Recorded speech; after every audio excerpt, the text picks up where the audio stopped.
Now, there are a lot of tools out there that can help you do that. The problem is organizations and the administrators have to. So I mean, again, there's a number of tools. There's an education piece to it, but there's also a number of third parties out there that can help. The key is you need to start leveraging those. I mean, I think it's a matter of doing the right research. It's a matter of coming to these types of events. What I found is, and teaching and people learning. And what I found interesting, I've been, to a number of different conferences as well, and it's real interesting to me is that in general, security and everything have not been as exposed as they should be to these environments. And I think that's part of the problem, is that they just don't know, frankly, what has been virtualized and where it's been until somebody like you comes in and says, yeah, by the way, I'm here testing, and what is all this stuff doing out here? And what are all these applications sitting out in the cloud? So I think it's just a matter of education and a matter of learning, and over time, when folks come in to do these pen tests, they'll be a lot better prepared. It's made aware. Exactly. Now, I'll just add real quick. There depends on your organization if you're willing to accept risk. A lot of companies feel that new technology is a business advantage, or they call it IT as a weapon. They want to be in the leading edge and have that new technology. So you're going to accept a little bit of risk to be there, and that's where cloud is right now.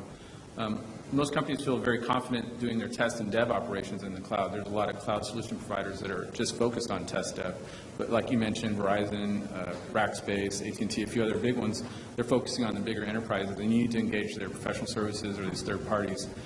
And if you're not willing to accept that risk right now, maybe it's not the right time. Okay, very good. Now, we have our friend across the ocean, Sam, and he's kind of behind the 8 ball because there's a lot of fraud in Nigeria. Joe made the joke, but unfortunately, part of that's true. And I'd like to have Sam ask some questions to convince him why should he move to cloud or virtualization. All right, thank you. Looking at cloud, I must confess to you that I have some reservations. The key issue is that I work for a bank that places a whole lot of emphasis on security. Okay, I mean, considering the kind of threat we face today, and such a bank have made considerable investments in security as part of our defense in depth. Okay, now the cloud is there. The idea is for me to migrate to cloud. What assurance do I have that the cloud is secure? 1, 2 is that there's the other aspect of continuous assessment and continuous monitoring, which we do in our environment. When anything goes wrong, we easily see it, we detect it, and we respond. If I'm going to migrate to cloud, do I still going to have that kind of capability?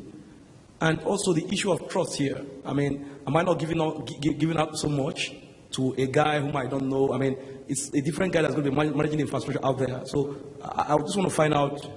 Yeah, cloud does not have to be public cloud. Well, you don't have to delegate the trust to some other third party. Yeah, and I think that's a key point. That's what I was exactly going to say, is that there's a difference between public and private cloud. So you can build your own cloud and get the automation and the capabilities of virtualization and the underlying characteristics of being able to provide security from that layer without moving things out to, quote, the cloud. Because, again, the cloud, it depends how you define it. And that's always been, I mean, that's for a couple of years now, people still struggle to determine what is the cloud. And it doesn't necessarily have to be the public cloud. So, you can move some non-critical workloads. We see a lot of organizations move out to the cloud.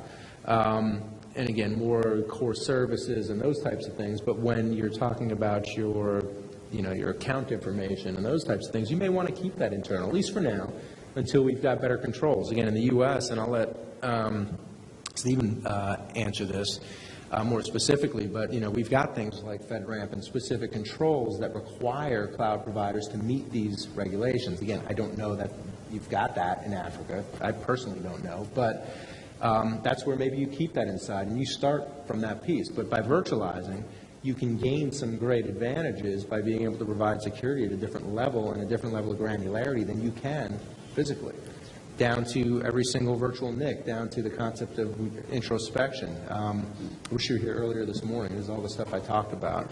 But there's a lot of opportunity there to get better. And then I think the key thing is having the proper audit and, to kind of make sure that your cloud providers are meeting the proper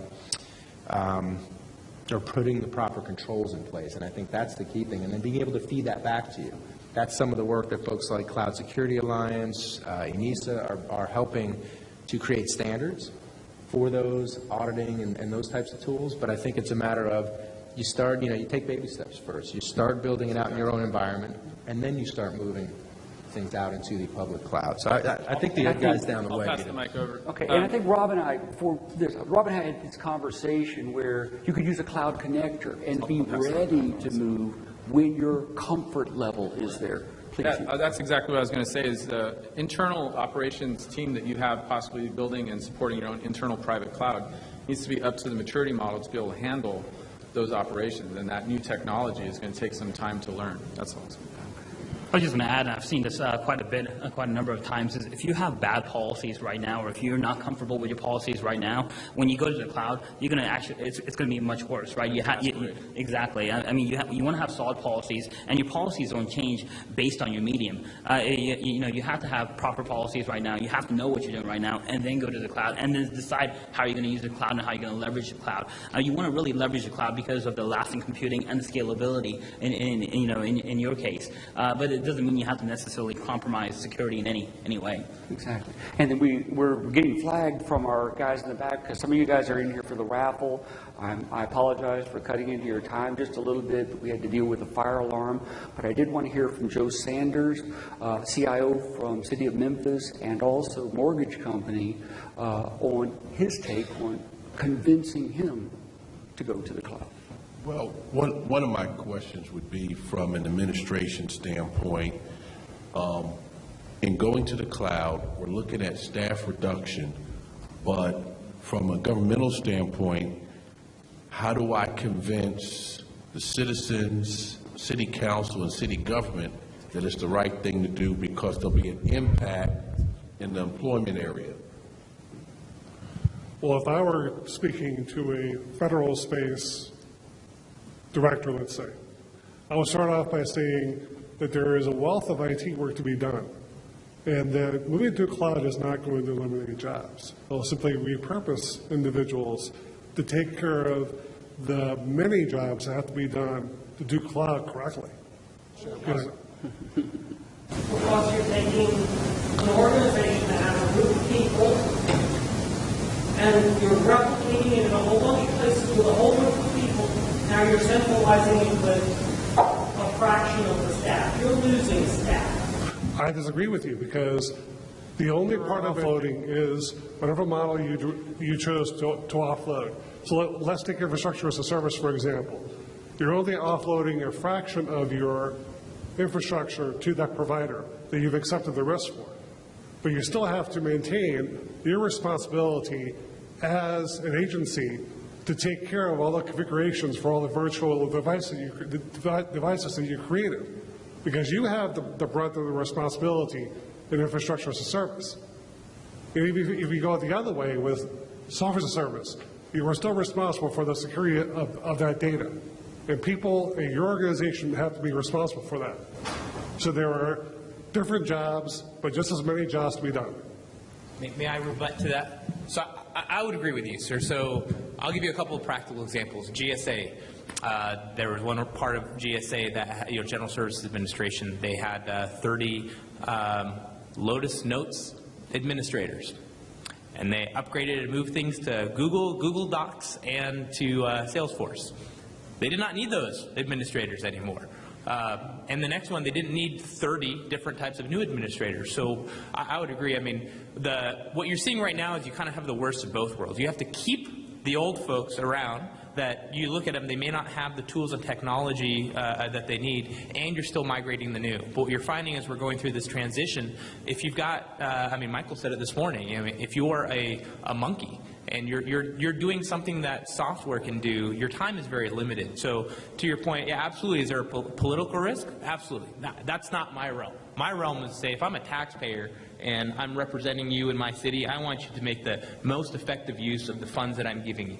If that means, outsourcing and moving these things, I expect that. If you can lower my tax rates, if you can make my garbage less, that's what I expect you to do. I don't expect, this isn't white-collar welfare to employ folks. Now, with that, what we should be very cognizant about programs. So there's a lot of people that want to migrate to cloud, but we have done a very poor job of giving them the training and the opportunities to migrate. So I think part of us adopting this is we have an obligation to ensure that we educate and we have workforce training programs so that those that have the desire but don't have the capability are able to do that migration. And eventually, I think that's where we're going to get the right size sort of organization. I mean, a good general had a quote the other day, said that the challenge he has is as we get UAVs, he can't take an Apache maintenance technician and make him a cyber expert overnight. And that's the transition we have going right now, is we have a high skill gap in those that can help with the transition.